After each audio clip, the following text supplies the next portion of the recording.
बिस्मिल्लाहिर्रहमानिर्रहीम। देखिए भाई, नेक्स्ट हमारे पास है वैलेंस बॉन्ड थ्योरी।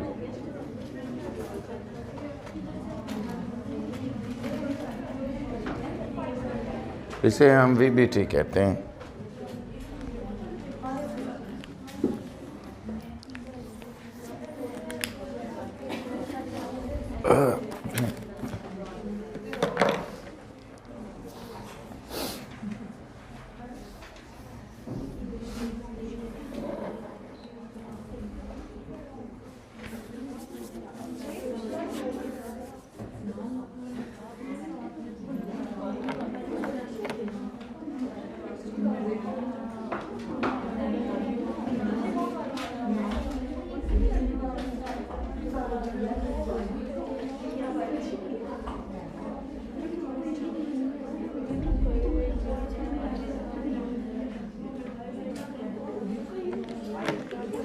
चलें अभी देखें इसके सबसे पहले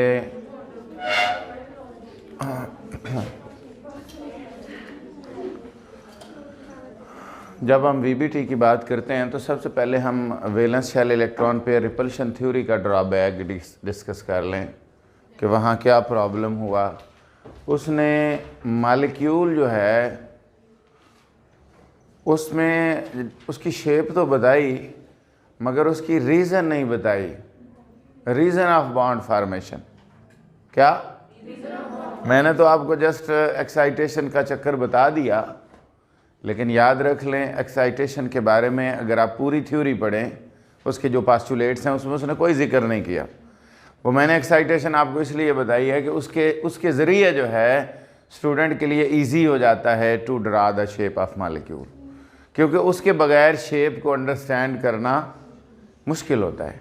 इसलिए मैंने आपको उस तरीके से बता दिए। लेकिन अगर आप पूरे उसके पास्टुलेट्स पढ़ें तो उसमें कहीं पे भी उसने इलेक्ट्रॉन के एक्साइटेशन का जिक्र नहीं किया। उसने जस्ट ये बताया कि इलेक्ट्रॉन की रिपल्शन होती है तो इसलिए वो एक दूसरे से मैक्सिमम अपार्ट चले जाते हैं, एक दूसरे से ज़्यादा से ज़्यादा दूर चले जाते हैं। इसके अलावा उसने कोई जिक्र नहीं किया। इसका मतलब है कि सबसे पहले वैलेंस बॉन्ड थ्योरी जो है ये भी कोवलेंट बॉन्ड को ही डिस्कस करती है। और कोवलेंट बॉन्ड को कैसे डिस्कस करती है? उसने कहा है कि जो मॉलिक्यूल है वो एक सिंगल यूनिट होता है। क्या होता है? यानी कि ये जो थ्योरी है ये मॉलिक्यूल को एक सिंगल यूनिट मानती है। और उसके बाद अगली जो बात है उसने कहा है कि सिर्फ और सिर्फ वो ऑर्बिटल बॉन्ड फार्मेशन में हिस्सा लेते हैं which are partially filled. Which are valence shell के वो ऑर्बिटल या वैलेंस वो ऑर्बिटल जो पार्शियली फील्ड है, which has one electron, simple, जिसके अंदर एक इलेक्ट्रॉन है, दे participate in the bond formation. वो बॉन्ड फार्मेशन में हिस्सा लेते हैं। इसके अलावा कोई दूसरा ऑर्बिटल जो है वो बॉन्ड में हिस्सा नहीं लेता। एक बात होगी। फिर उसने कहा है कि द एक्सटेंट ऑफ ओवरलैपिंग, ये वो मैं बातें बता रहा हूँ जिसकी पास्टुलेट्स हैं। आप यहाँ पर हेडिंग दे दें पास्टुलेट्स। पास्टुलेट्स मैंने पहली बात ये की है कि this theory considers the molecule as a single unit, combination of two atoms. उसके बाद bond is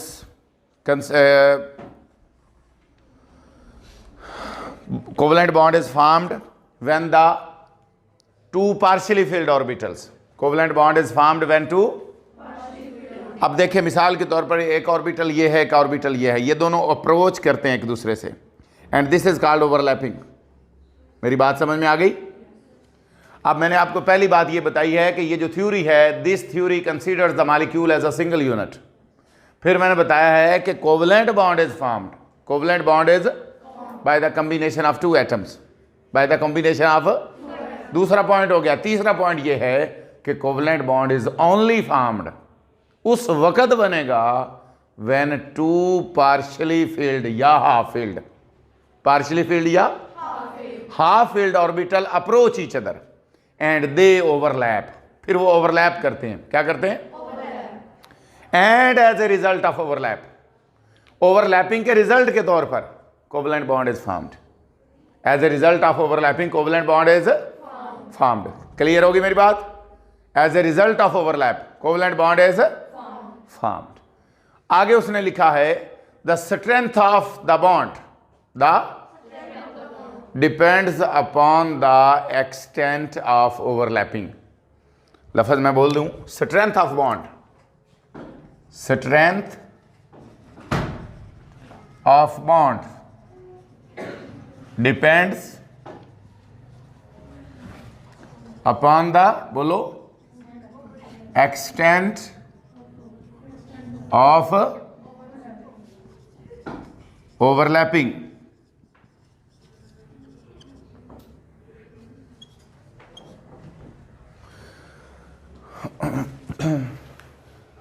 strength of bond depends upon the extent of overlapping, यानी बताया ये जा रहा है कि जितनी ओवरलैपिंग ज़्यादा होगी उतना बॉन्ड ज़्यादा स्ट्रॉन्ग होगा। मसलन समझ जाए, दिस इज ओवरलैपिंग, ये ओवरलैपिंग है, फिर ये ओवरलैपिंग है, फिर ये ओवरलैपिंग है।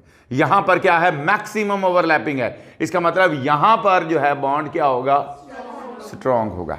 तो ये लफ्ज मैंने लिखा है, strength of bond depends upon the extent of overlapping. Extent of overlapping पर डिपेंड करता है, यानी जितनी ओवरलैपिंग ज्यादा होगी उतना बॉन्ड स्ट्रॉन्गर होगा। यानी greater the overlapping stronger is the bond. Greater the overlapping, जितनी ओवरलैपिंग ज्यादा होगी उतना बॉन्ड ज्यादा स्ट्रॉन्ग होगा।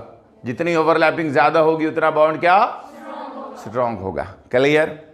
कोई कंफ्यूजन? शाबाश। नेक्स्ट है डायरेक्शन ऑफ कोवलेंट बॉन्ड। क्या? Direction of the bond is determined from the direction of overlapping. जिस डायरेक्शन में ओवरलैपिंग हो रही है वही डायरेक्शन है बॉन्ड की, वही डायरेक्शन है। क्लियर हो गया point? This is all about the एक बात सिर्फ रह गई है, वो मैं आगे चलकर बताता हूँ। सबसे पहले ये बात समझ लें कि ये थ्योरी मॉलिक्यूल को सिंगल यूनिट मानती है। ये थ्योरी मॉलिक्यूल को उसके बाद इस थ्योरी के मुताबिक, वेव मैकेनिकल अप्रोच के मुताबिक, half filled orbital of one atom, half filled orbital of दोनों कंबाइन होते हैं and they form a covalent bond. Strength of a bond depends upon the stronger is the greater is the overlapping, stronger is the bond and vice versa. The direction of the bond is determined from the direction of overlapping. Direction of, अब एक बात रह गई जिसको हम pi bond और sigma bond कहते हैं।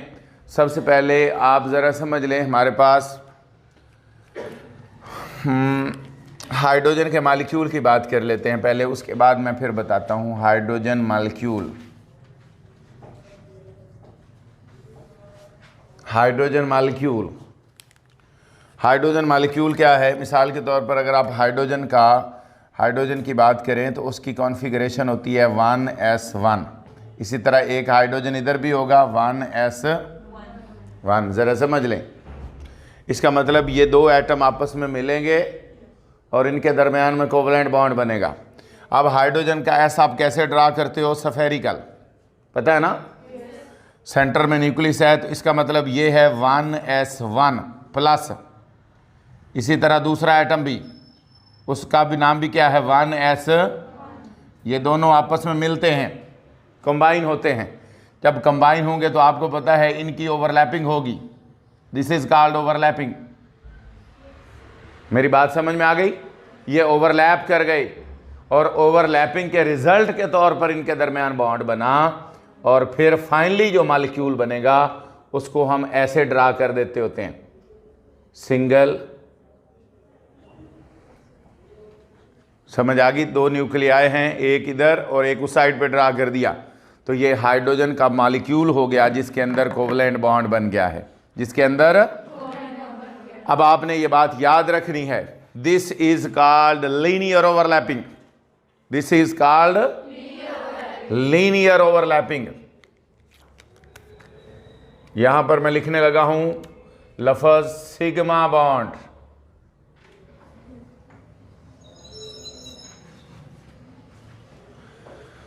Sigma bond, this bond is formed by linear और head to head overlapping.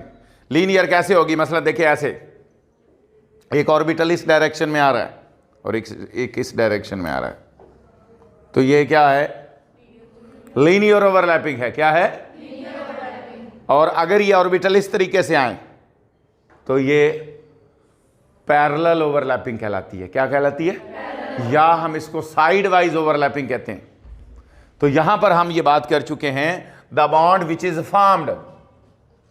Formed by, बोलो, लीनियर और हेड टू हेड ओवरलैपिंग।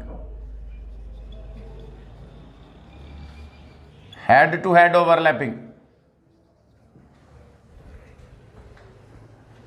अगर लीनियर ओवरलैपिंग होगी तो सिग्मा बॉन्ड बनेगा, और अगर पैरेलल ओवरलैपिंग होगी तो उससे पाई बॉन्ड बनेगा। कैसा बॉन्ड बनेगा? इसको ऐसे भी लिख लेते होते हैं, इसको ऐसे भी लिख लेते हैं।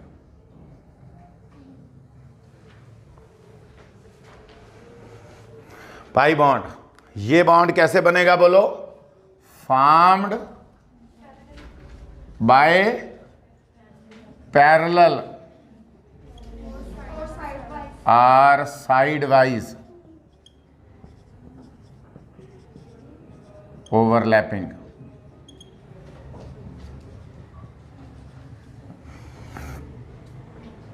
फॉर्म्ड बाय पैरेलल और side wise overlapping. Formed by और side wise overlapping. Formed by parallel या साइड वाइज ओवरलैपिंग। मेरी बात क्लियर हो गई? फॉर्म्ड बाय पैरेलल या side wise overlapping, this is called pi bond. अब कुछ हिंट्स हैं, पॉइंट्स हैं, वो आपने अपने माइंड के हिसाब से जेहन में रखने हैं। मतलब यहां पर इतने क्लियरली उसने बयान नहीं किए। याद रख लें, एस एस के साथ हमेशा हेड टू हेड ओवरलैपिंग होगी और हमेशा सिग्मा बॉन्ड बनेगा। मतलब ये देखें, ये भी एस था, ये भी एस था, दोनों ने क्या बनाया? ये बॉन्ड सिग्मा बॉन्ड है। कौन सा बॉन्ड है? यहां हेड टू हेड ओवरलैपिंग हुई है। और याद रख ले, हमेशा एस और एस के दरमियान हमेशा यही side wise, sorry, head to head overlapping होगी, लीनियर ओवरलैपिंग होगी, और हमेशा सिग्मा बॉन्ड बनेगा। हमेशा एस और पी की बात कर लें, एस और पी, इधर भी हमेशा सिग्मा बॉन्ड बनेगा। हमेशा सिग्मा बॉन्ड बनेगा एस और पी का भी। तीसरी कैटेगरी है पी की पी के साथ ओवरलैपिंग। तो यहां दो पॉसिबिलिटीज हैं, यहां दो पॉसिबिलिटीज हैं। जब पी पी के साथ ओवरलैप करेगा तो हेड टू हेड भी कर सकता है, और हेड टू हेड करने से वो कौन सा बॉन्ड बनाएगा? बोलो। और पैरेलल ओवरलैपिंग भी कर सकता है, और इसके रिजल्ट के तौर पर उसने कौन सा बॉन्ड बनाना है? पाई। क्लियर हो गया पॉइंट? अब आपको वीबीटी समझ आ गई। This is all about the VBT. इसके बाद कुछ भी नहीं है, समझ ले, सिर्फ हमने मॉलिक्यूल की शेप ड्रा करनी है। ये सारी पास्चुलेट्स हैं, समझ ले यहां तक। ये मैंने हाइड्रोजन की एग्जांपल आपको ड्रा कर दी है। अब आप देखें H F molecule, H F, कौन सा मॉलिक्यूल? H F.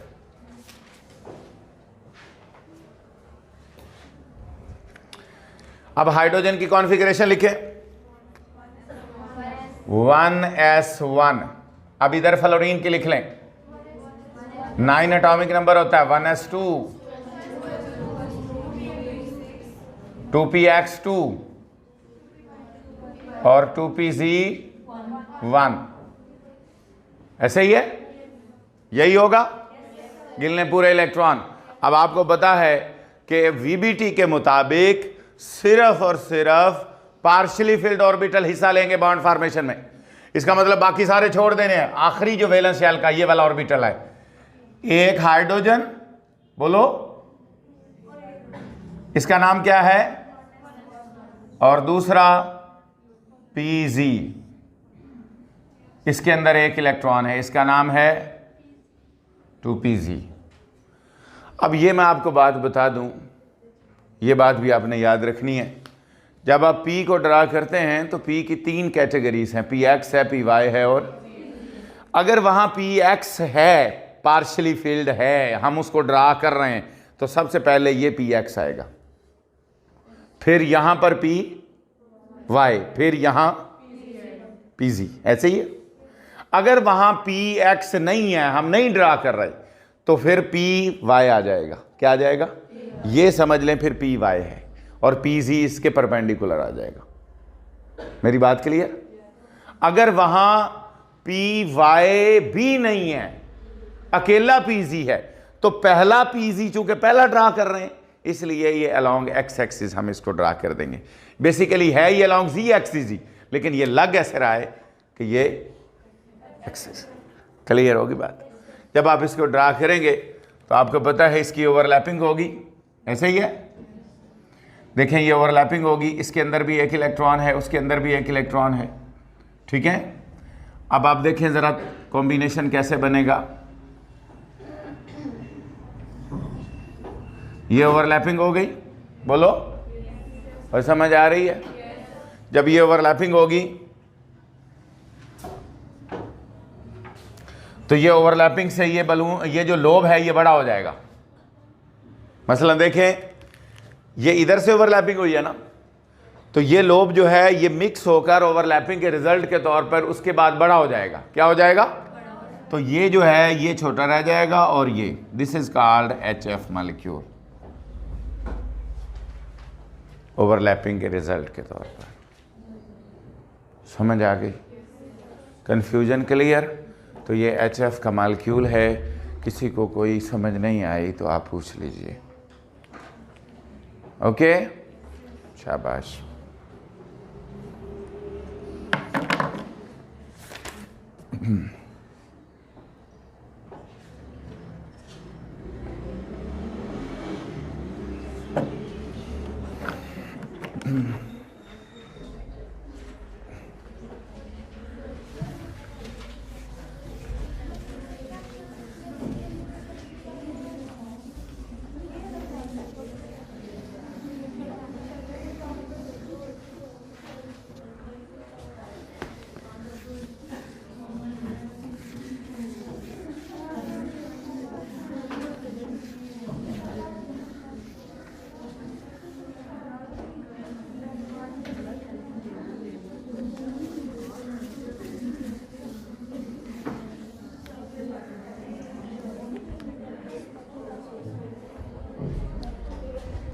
अच्छा जी, देखें आगे हमारे पास,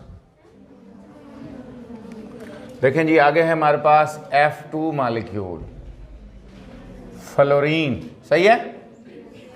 फ्लोरीन की आपने ऑलरेडी भी कॉन्फ़िगरेशन लिख ली है, एक दफ़ा और भी लिख लें, 1s2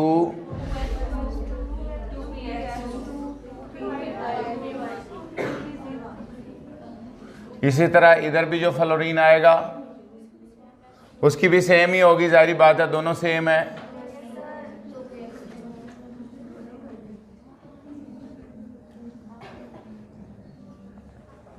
ठीक होगी बात? अब देखें इसका 2pz ऑर्बिटल है और इसका 2pz ऑर्बिटल पार्शियली फिल्ड है। इसका मतलब आप इसका 2pz ड्रा करोगे और इसका 2pz जो है वो ड्रा करेंगे, 2pz। सही है? और 2pz, इसके अंदर भी इलेक्ट्रॉन ड्रा करना है तो आप कर सकते हैं। क्लियर?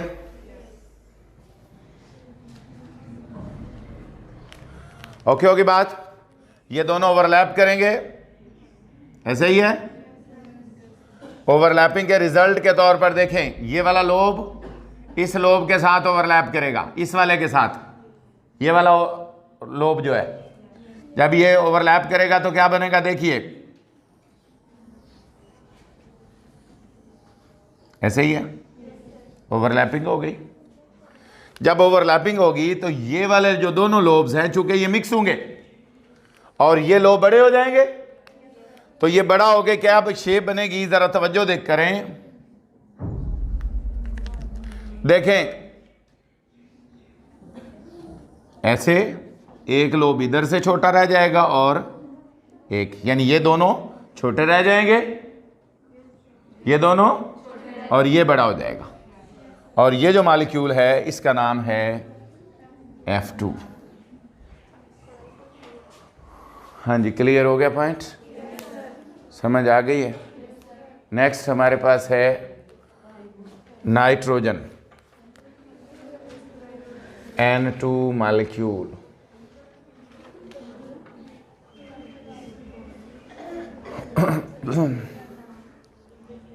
N2 मॉलिक्यूल,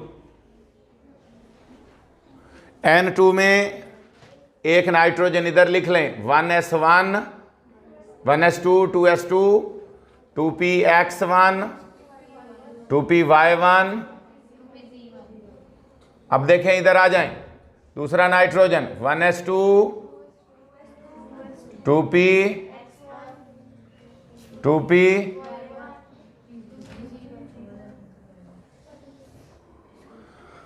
हाँ जी क्लियर। अब जरा तवज्जो करें, एक नाइट्रोजन ये है, एक नाइट्रोजन ये है, दोनों मिलकर मॉलिक्यूल बनाएंगे। इसके अंदर 3p जो है ये पार्शियली फिल्ड हैं और उधर भी 3p पार्शियली फिल्ड हैं। और बोलो इसका मतलब सबसे पहले आप इसके तीनों p ड्रा करें, देखें, एक 2px, 2py, 2pz। बेहतर है कि हम इसको डिफरेंट कलर से ड्रा कर लें ताकि कंफ्यूजन क्लियर हो जाए।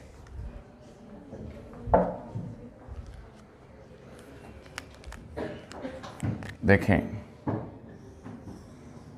ये क्या हो गया, शाबाश,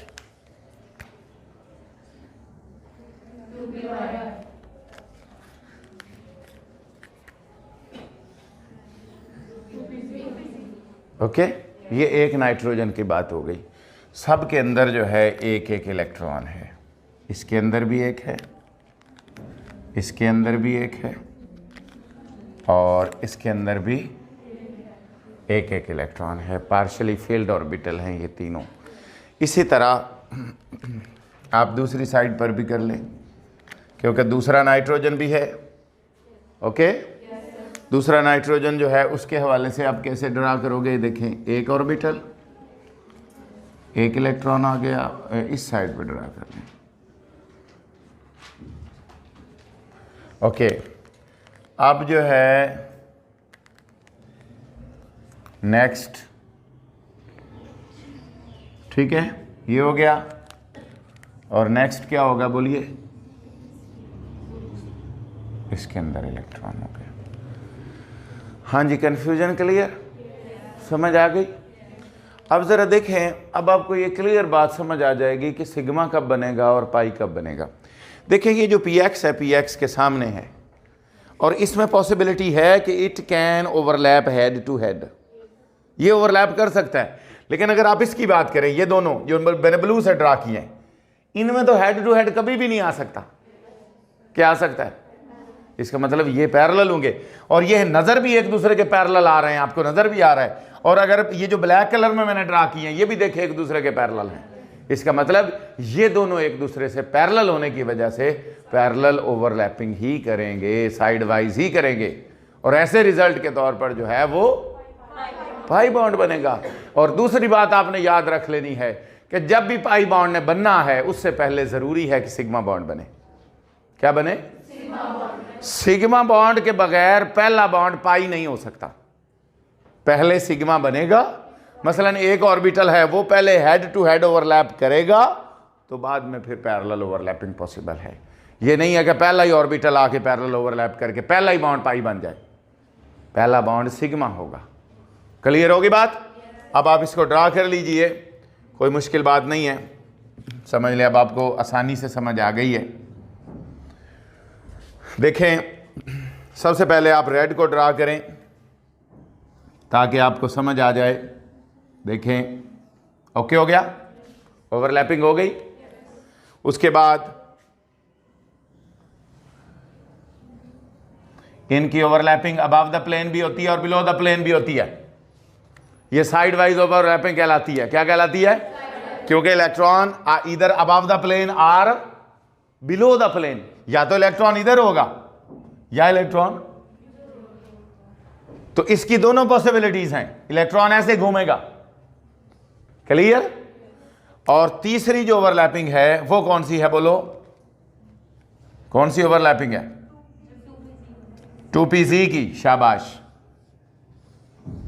और इसी तरह, और ये जो है आप यहां से ओवरलैपिंग दिखाओगे, क्लियर। इसका मतलब इस नाइट्रोजन के मॉलिक्यूल में एक पाई बॉन्ड ये है, एक पाई बॉन्ड ये है, और ये वाला कौन सा बॉन्ड है? सिग्मा। इसके अंदर आपको नजर आ रहा है 2 इलेक्ट्रॉन थे, ये वाले, एक और एक। जब ये आपस में कंबाइन होंगे तो ये पेयर्ड हो जाएंगे। ये बात आपको ऑलरेडी पता है कि जब बॉन्ड बन रहा है तो 2 इलेक्ट्रॉन का, और जब 2 इलेक्ट्रॉन एक ऑर्बिटल में आते हैं तो वो क्या हो जाते हैं? पेयर्ड। और पेयर्ड होते हैं तो उनके स्पिन अपोजिट हो जाते हैं, स्पिन अपोजिट हो जाते हैं, क्लियर। तो इनके स्पिन अपोजिट हैं। एक सिग्मा बॉन्ड है नाइट्रोजन के मॉलिक्यूल में और 2 पाई बॉन्ड है। ये बात आपने एमसीक्यूज के हवाले से भी याद रखनी है। In the molecule of nitrogen. इसके बाद H2S मॉलिक्यूल है।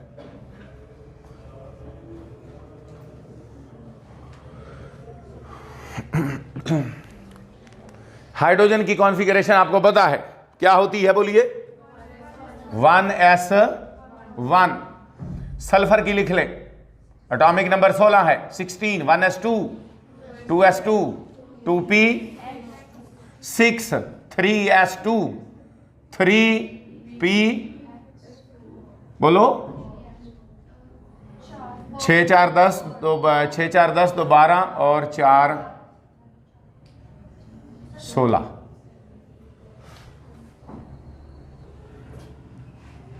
जी, ओके। अब आप इसको खोल लें, वैलेंस शेल लिखे नीचे, 3s2, 3px2 और 3p, तीनों के अंदर एक एक इलेक्ट्रॉन आ जाएगा। दोनों के अंदर, इनके अंदर एक एक आ जाएगा और ये दोनों पेयर्ड है। इसका मतलब सूरत हाल आपके सामने है। आपको सल्फर के लिए 2 पार्शियली फिल्ड इलेक्ट्रॉन चाहिए H2S के केस में, और 2 पार्शियली फिल्ड हैं। इसका मतलब एक क्या है बोलो? Y, दूसरा Z। इसका मतलब यह है कि आप एक Y बना रहे हैं। देखें, अभी मैंने आपको क्या बताया था थोड़ी देर पहले कि अगर X होता तो X यहां पे बनाता, चूंकि X नहीं है तो इसका मतलब क्या है? 2py। और दूसरा कौन सा है बोलो? 2pz।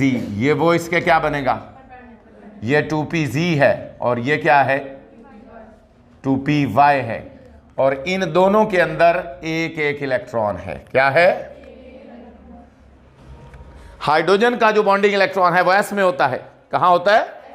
इसका मतलब s की शेप सफेरिकल है और वो इसके साथ ओवरलैप करेगा। समझ आ गई? उसका इलेक्ट्रॉन इसके साथ मिलकर ओवरलैप कर लेगा। इसी तरह हाइड्रोजन ये हो गया। समझ आ गई बात की? क्लियर हो गया पॉइंट? ये ओवरलैपिंग हो गई और ये ओवरलैपिंग के रिजल्ट के तौर पर जो है इन दोनों के दरमियान सिग्मा बॉन्ड बना है, क्योंकि ये P है, ये S है, और S और P की ओवरलैपिंग से कौन सा बॉन्ड बनता है? यहां पर भी सिग्मा बॉन्ड। ये 2 सिग्मा बॉन्ड इसके अंदर बन गए हैं, 2 सिग्मा बॉन्ड बन गए हैं। अब यहां पर जो बॉन्ड एंगल है वो 90 लिख रहा है या 92। दोनों केसेस में बॉन्ड एंगल जो है वो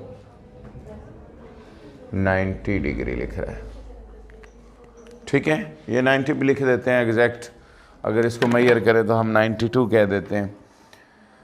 ये था, this was all about the valence bond theory.